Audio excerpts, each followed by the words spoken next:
Sementara itu, pemirsa, di Kabupaten Goa, 3 pelaku begal juga berhasil diamankan oleh anggota Reskrim Polres Goa dalam waktu dan tempat yang berbeda. 2 diantaranya terpaksa ditembak dan 6 tersangka lainnya yang berhasil kabur masih dalam proses pencarian. Ketiga tersangka yang berhasil ditangkap atas nama Sapriyadi Denaba, Alfian Ilhi, dan Ahmad Denyiko. Kesemuanya ditangkap dengan kasus yang berbeda. Penangkapan terhadap Ahmad saat mencoba membegal karyawan salah satu rumah bernyanyi di Makassar di Jalan Sultan Hasanuddin Kamis dini hari. Tersangka menjalankan aksinya bersama 5 rekannya dengan mengendarai 3 sepeda motor. Warga Bajang tersebut bersama rekannya memepet kemudian menendang motor korban hingga terjatuh.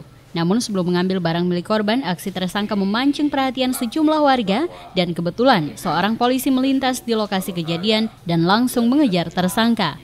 Kapolres Goa AKBP Rio Indra Lesmana mengatakan 2 tersangka yang diamankan harus dilumpuhkan lantaran berniat kabur dan berjanji pihaknya akan memberantas maraknya aksi begal di daerah Goa sejak awal menjabat sebagai Kapolres Goa.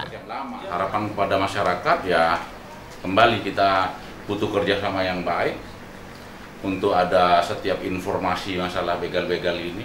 Kita tidak bisa membiarkan hal ini terjadi. Polres Goa akan terus mendalami kasus ini dan akan mengejar 6 tersangka lainnya. Sementara itu, ketiga tersangka dijerat dengan pasal 365 dengan hukuman 7 tahun penjara. Dari Kabupaten Goa, Alfian Sam, GoTV memberitakan.